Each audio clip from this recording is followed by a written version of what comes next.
Il y a eu la révolution culturelle, mai 68, les Rolling Stones, les Cheveux Longs, les Black Panthers, les Palestiniens, l'Underground, et depuis 2-3 ans, plus rien. Est-ce que je dois te rappeler que t'es pas chez toi? Arrête de m'appeler mon ami déjà. Toi et moi, on n'est pas si amis que ça. Hein? Donc déjà, tu vas redescendre. Je suis pas ton ami. Tu me vois prendre mon pied et attaquer des vieilles dames avec nos futurs tatoués sur la poitrine? Je comprends rien de rien à ce qui se passe. T'as qu'à voir à la télé, les mecs, ils ont pas de ventre. On sait même pas s'ils chient. Mais célébrer, pourquoi vous voulez célébrer le cinéma? Parce Il est pas assez célèbre déjà? Ou il l'est plus assez? Bonjour, bonsoir et bienvenue à tous dans ce nouvel épisode du podcast L'Éclipse. Alors cette semaine on est en équipe réduite puisque je suis tout seul avec Jordan. Comment ça va Jordan? Ça va très bien, Lucas. Et toi? Très bien, merci. Et comme vous avez pu le lire dans le titre de l'émission, on va parler de Trap, le dernier film de M. Night Shyamalan. I gotta go to the bathroom. Okay, Dad.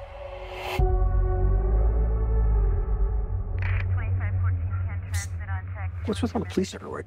I'm not supposed to tell. You know the butcher? The freaking nut job that goes around chopping people up? The feds heard that he's gonna be here today. So they set up a trap for him. This whole concert, it's a trap. Un tueur en série, surnommé le boucher par la presse, rejoint sa fille Riley au concert de la pop star Lady Raven. Le père de famille réalise rapidement que la salle a été bouclée par la police pour l'appréhender.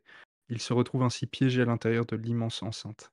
Ouais, alors je suis pas un grand fan de M. Night Shyamalan. Je considère la plupart du temps ses films comme relativement chiants. Celui-là, j'y allais pas forcément par envie. En fait, c'était plus ma copine qui avait envie de le voir. Elle était un peu hypée par le synopsis. Du coup, bon, je l'accompagnais parce que même si parfois c'est chiant, parfois Shyamalan, ça, c'est plutôt intéressant. Et je dois dire que les premières minutes sont assez compliquées. Il y a une image un peu fadasse, un peu Disney Channel, un peu dégueulasse, une lumière un peu, enfin t'as l'impression que comme si Shyamalan s'était mis en mode feignant pendant 10 minutes. Et honnêtement, bon, ça partait pas sur des bons rails. Et puis en fait, avec le temps, à partir du moment où on va dire le high concept du film se lance, et donc l'histoire de ce tueur en série qui est traqué par des gens à l'intérieur d'une salle de concert. Je trouve que le film est relativement divertissant, ça passe plutôt bien. C'est un peu concon. Franchement, je trouve le film franchement gogol sur énormément de points. Je vois vraiment pas ça. Enfin, moi, j'ai passé un bon moment. Je vois vraiment pas ça comme un film profond, comme un film machin. Je pense que je me trompe, et certainement que les archi fans de Shyamalan qui aiment bien trouver des sens cachés dans tous les films me contrediront. Mais j'ai trouvé ça suffisamment divertissant, suffisamment marrant. Vraiment, c'est grossier, c'est très grossier. Toutes les ficelles scénaristiques sont quand même hyper grossières. C'est construit. Alors, en ce moment, je dis ça pour un peu tous les films américains qui sortent, mais c'est vraiment construit comme un jeu vidéo. C'est-à-dire que le mec, on est un peu comme dans Hitman. Tiens, allez, il met un tablier, il se transforme en serveur, il dégote un talkie-walkie, il va s'en servir plus tard. Il dégote une carte dont il va se servir plus tard. C'est vraiment tout est construit un peu comme un jeu vidéo, comme un Hitman. Et en fait, c'est à la fois tellement grossier qu'on finit par en rire et à se dire, mais comment tout ça va aboutir, puisque en fait finalement, que ça soit les profilers ou le tueur, ils arrivent toujours à l'un à trouver la solution avant l'autre. À un moment donné, il y a vraiment une séquence, genre il se retrouve au milieu de flics et tout. Enfin, le mec a strictement rien à faire là, mais bon, personne se pose de questions. Après, le film prend un drôle de détour. Il finit par sortir de cette salle de concert. Bah, là, je spoil à mort, mais donc il finit par sortir de cette salle de concert. Et autant au départ, je trouvais que c'était une idée un peu à la con, parce que je trouvais que c'était suffisamment bien rythmé à l'intérieur et que justement il y a une chute de rythme. Autant au moins, ça finit pas de manière hyper prévisible comme on aurait pu s'y attendre si on était resté dans la salle de concert pendant tout le film. Donc c'est vrai que pour le coup, tu te poses un petit peu des questions sur comment ça va finir.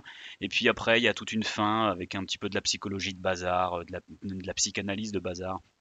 C'est franchement, tout ça, c'est pas le côté le plus intéressant du film, avec ces histoires d'enfance maltraité, je sais pas quoi, avec sa mère. Enfin bon, bref, c'est quand même un peu naze. Le seul truc que j'ai trouvé rigolo sur la fin, c'est vraiment, encore une fois, l'exagération de la puissance du boucher qui est. Enfin, le boucher, c'est un peu Michael Myers, quoi. C'est-à-dire que le mec, c'est vraiment une incarnation du mal. T'as beau le taser 14 fois, il tombe pas. T'as beau faire un tas de trucs, il tombe pas, il lui arrive jamais rien. C'est juste. C'est juste. Enfin, honnêtement, c'est un peu gaulerie. C'est pas hyper profond. Moi, j'ai passé plutôt un bon moment. Donc voilà, je sais que toi, c'est pas du tout ton cas et que tu vas défoncer le film, mais Oh non, je trouve que non, je vais être quand même relativement modéré parce que je suis d'accord avec toi sur le fait que ça se regarde et que c'est relativement sympathique. En tout cas, 2 heures passent relativement bien, mais ça reste, alors comme tu l'as dit plein de fois, c'est très, très con. C'est-à-dire que et c'est le problème, je dirais, c'est que le film se prend vachement au sérieux et pour un film qui a des ficelles aussi complexes que ça, et si vous avez déjà vu des Shyamalan, vous savez à quel point, c'est souvent des scénarios avec beaucoup de préparation, paiement, de trucs comme ça qui avec une chute à la fin, enfin tout est censé être, et le scénario a une grande importance dans le cinéma de Shyamalan parce qu'on va pas se mentir, sa mise en scène est généralement assez fonctionnelle, mais sans être, très très sensationnelle. Et là, en fait, le problème, c'est que pour un film qui se repose sur son scénario, le scénario ne fonctionne pas du tout, pour ce qui est de la suspension, consentie d'incrédulité. Alors pour ceux qui savent pas, la suspension consentie d'incrédulité, en gros, c'est quand on s'apprête à regarder un film ou à lire un livre ou n'importe quelle, narration, si je sors Harry Potter, par exemple, il a des pouvoirs magiques, si on pourrait se dire: «Mais attends, c'est pas possible, c'est un vrai vie, ça existe pas». Oui, mais on fait une sorte de pacte avec l'auteur, on décide d'accepter une certaine dose de choses invraisemblables. Alors généralement, c'est un équilibre assez complexe à maîtriser dans le sens que pardon, dans le sens où si on met beaucoup, par exemple, de Deus ex machina dans l'histoire ou beaucoup trop de choses invraisemblables, on a tendance à perdre le spectateur parce qu'en fonction, on va dire, du ton du film, je dirais, le pacte peut changer si on est face à un film qui est surréaliste dès le départ ou qui n'a pas vocation à ou une comédie ou quelque chose comme ça. On va peut-être avoir un décalage qui nous permet d'accepter beaucoup plus de choses, invraisemblables. Mais là, dans ce film qui est censé être un thriller tendu, un peu, je dirais presque Hitchcockien quoi, dans l'idée, c'est tellement con qu'en fait, ça en devient relativement, on apprécie le film parce qu'on ricane en fait du film et c'est plutôt dommage parce que j'irai pas jusqu'à dire que c'est un nanar parce qu'il y a c'est pas inintéressant. Après il y a des choses atroces dans le film, je pense notamment au personnage joué par la fille de Shyamalan, alors c'est Ishana, si je dis pas de bêtises. Je vais vérifier. L'espèce de c'est la fameuse Lady Raven. Non, c'est Saleka Shyamalan. Ishana, c'est son autre fille, qui fait des films. Heu, on va dire que c'est cette espèce d'ersatz de Taylor Swift, avec des musiques, mais qui sont c'est d'une atrocité auditive, vraiment, infâme. Enfin, il y a et sans compter, bah, l'impression de stupidité totale des personnages. Mais ça fonctionne, on va dire. Ça fonctionne un petit peu pendant la première moitié. Je dirais qu'on peut se laisser, avoir par le concept du film, comme tu disais, tant qu'ils sont dans la salle de concert. Mais dès que ça sort et il reste quand même au moins 3 bons quarts d'heure une fois qu'on sort de la salle de concert, ça devient mais invraisemblable, insupportable et surtout, c'est-à-dire qu'on a l'impression que c'est bon, le film il peut s'arrêter là, mais non, on te rajoute encore 10 minutes avec en fait, il a réussi à s'échapper en creusant un tunnel sous sa baraque, alors qu'elle est enserrée de flics. Enfin, c'est que des trucs de cons comme ça, qui s'enchaînent et jusqu'à cette chute à la fin où je j'avais oublié la fin, j'ai des réminiscences maintenant que j'en parle. C'est d'une connerie, mais tellement abyssale. En fait, on sent surtout ce qui est terrifiant, c'est qu'on sent que Trap, je suis sûr que de la même manière que Split ou Glass ou Invincible, Indestructible, c'était quoi le nom? Unbreakable? Incassable? incassable, ouais. Il y a 20 ans, 25 ans même, je crois maintenant, heu, je pense que Trap va s'inscrire dans cette espèce d'univers partagé, qu'il a créé avec Split, Glass et tout, parce qu'on a ce truc du mec un peu foufou à la fin, on sent que, mais comme tu disais, la dimension psychanalytique, ça me revient aussi, l'histoire du rapport à la mère et tout, mais qu'est-ce que c'est con! qu'est-ce que c'est con, c'est stupide. C'est-à-dire que, je veux dire, même un film qui est très bien, mais qui est très grossier là-dessus, je dirais, Psychose, c'est quand même Psychose et franchement, c'est excessivement subtil comparé à Shyamalan. Alors bon, comme on en parle depuis tout à l'heure, c'est vraiment pas bon. Trap, ça passe si vous savez pas quoi regarder, regarder d'un œil un peu inattentif, comme vous regarderiez une série B, pas très intéressante. Et surtout la question en fait, et ce qui fait que Shyamalan me fascine, c'est que je trouve aucun de ses films vraiment très intéressant. En tout cas depuis Incassable, ça va faire quand même 25 ans, donc que je trouve ses films plus que moyens, pour vraiment pas dire médiocre, hein, dans certains cas, parce que After Earth, faut se le farcir. Mais ce qui est vraiment étrange, c'est l'aura qu'a ce réalisateur et surtout chez des cinéphiles, exigeants. Je connais beaucoup de gens, de cinéphiles dont, j'ai tendance à respecter l'opinion et on va dire à être d'accord avec eux sur beaucoup de choses, qui pourtant considèrent Shyamalan comme un très grand auteur et j'ai toujours été frustré de ça, de me dire: «Peut-être que je passe à côté de quelque chose, qu'il y a quelque chose qui m'échappe face à ces films» et c'est relativement frustrant quand même comme sentiment de se dire: «Peut-être qu'il y a quelque chose d'incroyable». Mais il y a quand même une part de moi enfin, une voix au fond de moi qui me dit, «Non, non, c'est bel et bien de la merde, en fait». Bah, tu parles de cinéphiles, mais il n'y a pas que les cinéphiles. Je trouve que Shyamalan, en fonction de, de, de la presse, il a quand même plutôt bonne presse. Je veux dire, moi j'ai lu l'article de Criticat sur Trap. Ils sont pas élogieux parce qu'ils émettent quelques réserves, notamment sur la relation père-fille qui se situe sur la dernière partie du film. Mais à part ça, l'article est quand même plutôt bon. Il me semble que les cahiers ont, enfin, Shyamalan a plutôt bonne presse chez les cahiers. C'est vrai qu'il y a quelque chose qui Ah mais c'est l'entoure. Malosa, c'est Malosa qui est, Oui, donc il avait au bonne cahier, presse je chez crois les, que il avait bonne presse chez les cahiers parce que je pense que l'histoire de je Malvosa et sais des pas s'il y a cahiers, encore. bah à mon avis, Mais ouais, aux je ne sais dernières pas, nouvelles, hein. ça se passe plutôt pas très bien, mais on verra bien. Ouais, enfin, ouais, il avait plutôt bonne presse. Et puis moi, c'est un peu comme toi, c'est-à-dire que je regardais les Shyamalan. Alors, je les regarde jamais vraiment avec des plaisirs. Je dis que je me fais chier. En vrai de vrai, c'est vrai que tu as cité des films tout à l'heure. Split, je me suis pas fait chier. Je pas trouvé ça incroyable, mais je me suis pas fait chier. Euh, After Earth. After After Earth, Earth, c'est affreux. Moi, le film là qui se passe chez les vieux, la The Visit, je crois, j'ai trouvé ça, waouh, j'ai trouvé ça hyper chiant. Knock at the Cabin, qui était du coup, qui est l'avant-dernier, hein, qui est sorti juste avant Trap, j'ai trouvé ça vraiment, vraiment horrible, mais chiant à mourir. Là, pour le coup, vraiment, j'ai trouvé ça affreux. Mais tu vois, par exemple, il y a vraiment des films comme Old ou comme Split ou des films comme ça qui, je trouve que ça passe plutôt bien, quoi. C'est plutôt sympathique.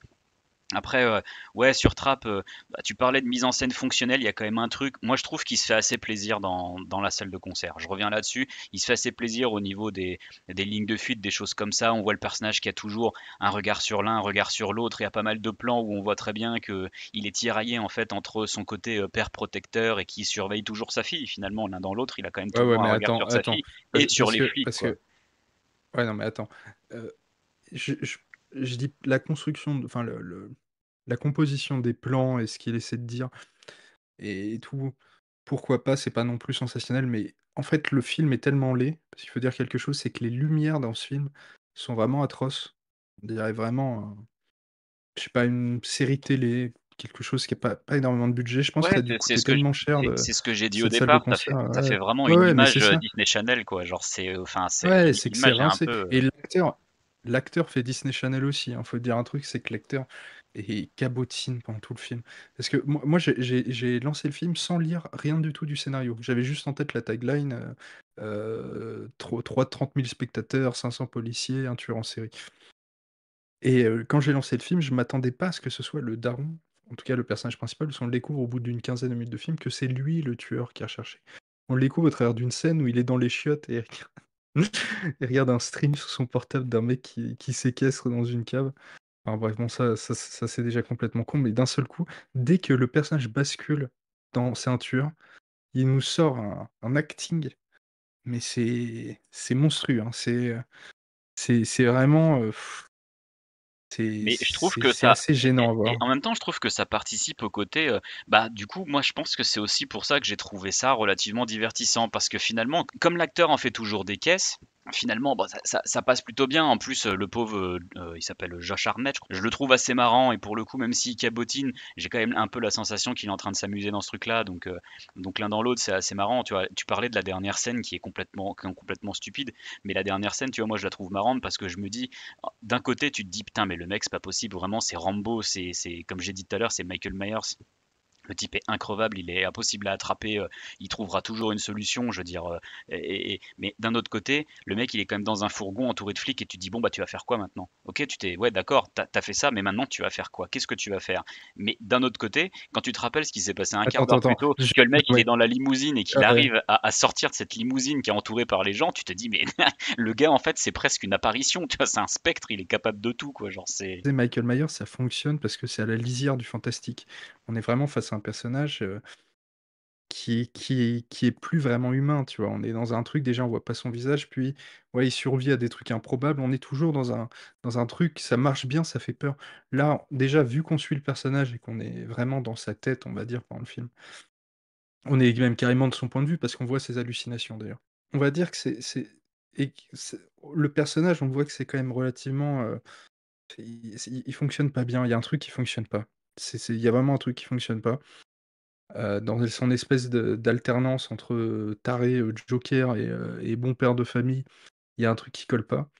Et l'acteur, je jetterai pas la pierre à l'acteur parce que je pense que la direction d'acteur devait être relativement catastrophique et je vois difficilement comment, en tant qu'acteur, tu peux faire ça correctement. Et ouais, la fin, je spoil complètement, hein, vous avez qu'à arrêter là si vous voulez voir cette merde.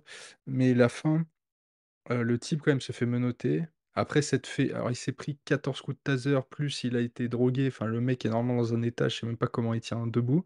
Il s'en va menotter avec 15 flics autour de lui, il sort de sa baraque et il s'arrête d'un seul coup et les flics disent: «Laissez-le faire» et il se penche et il relève le vélo de sa fille ou je sais pas quoi, il y avait le vélo de sa gosse qui était dans l'allée parce que la fin ça se passe chez lui et on se dit: «Ah quand même il aime sa fille et tout».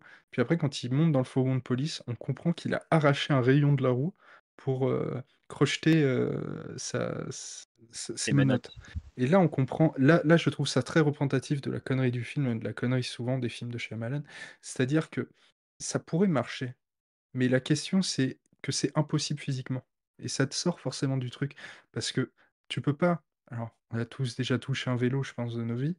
Je vois c'est physiquement, mais vraiment physiquement impossible d'arracher le rayon d'un vélo en le relevant et surtout discrètement, sans qu'on voit que tu trifouilles un truc à la roue et tout.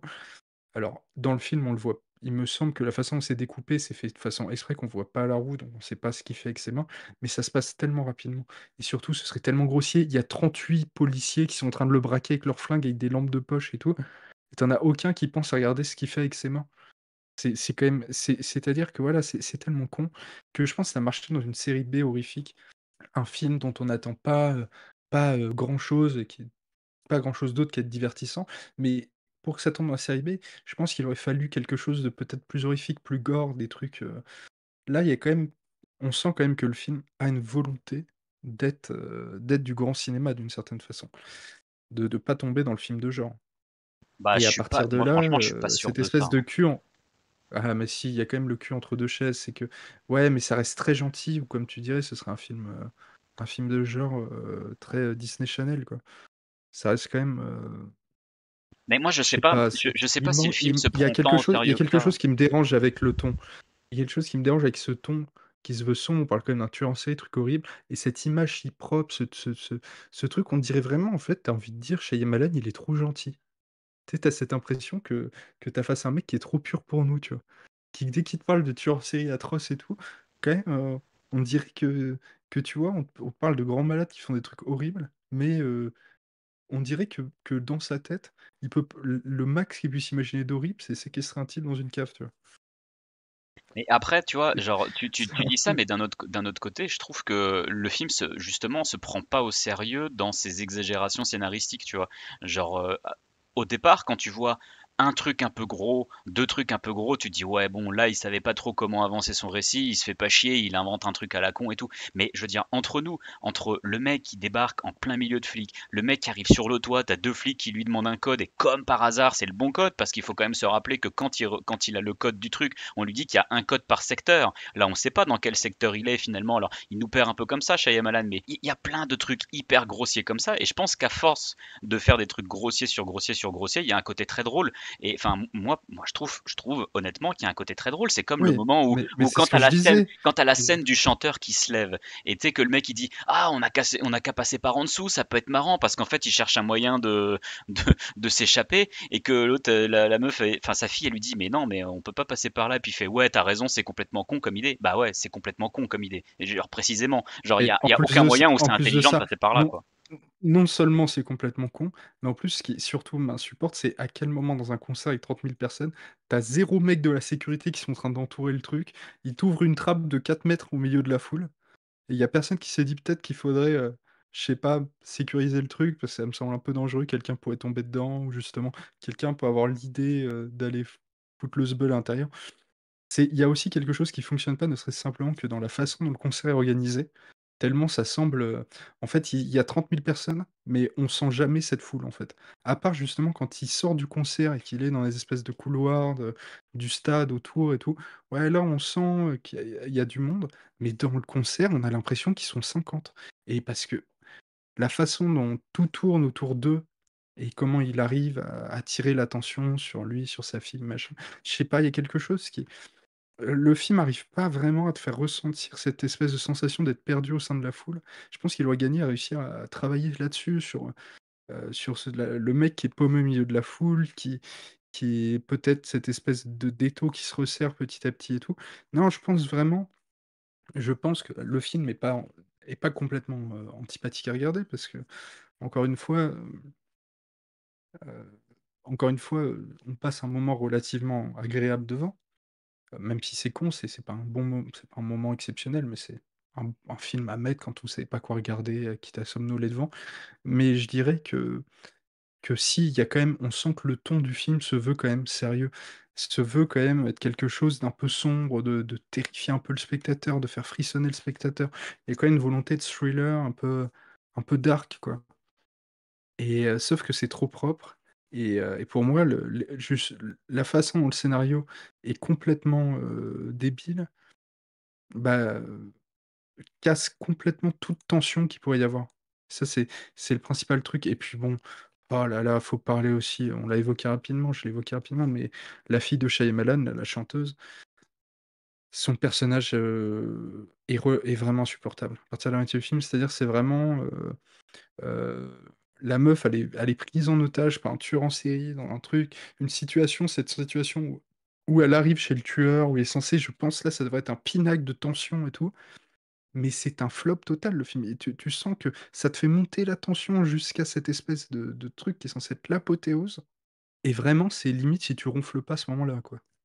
Mais d'un autre côté, Je sais pas ce que tu penses? c'est que le côté un peu, je dirais que le seul côté un peu sympathique de ce truc, c'est que à partir t'as l'impression que le film se déroule sur des rails et tu te dis presque, si t'avais envie de réfléchir devant, t'aurais pu deviner à peu près toutes les étapes qui vont avoir lieu jusqu'à ce moment-là du film. Et là, justement, quand t'es dans cette limousine et que le personnage de Lady Raven là, elle dit, et si on allait chez toi? En parlant de la fille du tueur, c'est là que tu te Ouais, dis là c'est putain mais là marrant. il va Là, il où y a le un film? truc À ouais, quel ouais, moment il va le film, tu vois? ouais, Genre ouais. là Non, maintenant mais je suis d'accord avec où est-ce toi. qu'on va, tu Ouais, vois? je suis d'accord avec toi. Mais après, ce que ça en fait, c'est de la merde. C'est ça le problème.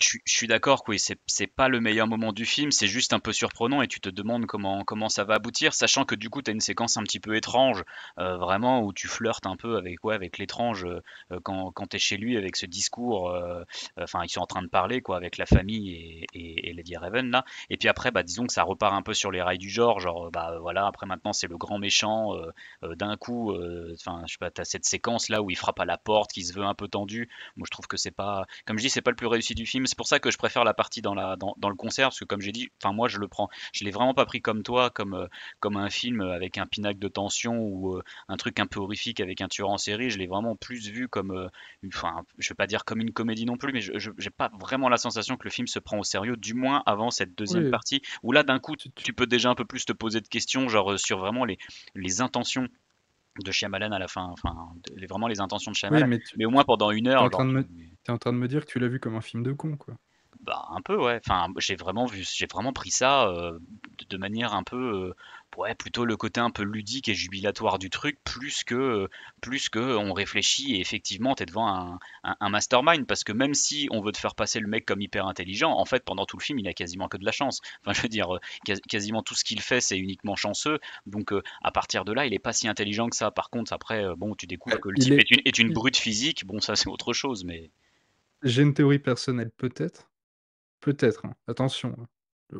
C'est vraiment juste une supposition. Peut-être que Shyamalan est pas quelqu'un de très très intelligent et que pour Shyamalan, quelqu'un de très intelligent, ce serait le tueur du film. Et en fait, le tueur du film n'est pas particulièrement intelligent, il est juste intelligent en contraste avec tous les autres personnages qui sont des purs débiles mentaux. Ah, des purs débiles Donc, mentaux, à part à la limite la profiler qui voit plutôt clair dans son jeu, mais qui ouais, là, anticipe en fait pas si bien que ça les choses, quoi. Genre, parce que la preuve, puisqu'elle se fait ouais, non, finalement mais dépasser. la profiler, c'est-à-dire un coup tu le vois, elle anticipe des trucs, un autre coup le mec passe à 5 centimètres d'elle, elle la voit pas. Enfin, tu sais, il y a un truc vraiment. Elle dit on va contrôler tout le monde, mais et pas ce type-là particulièrement parce qu'il est avec la meuf, alors que c'est un type du public et qu'il a exactement la Oui, stature, mais l'âge et tout c'est complètement con, ouais. du suspect. Non, mais rien, on va Alors la que le laisser mec, c'est le passer. plus voyant.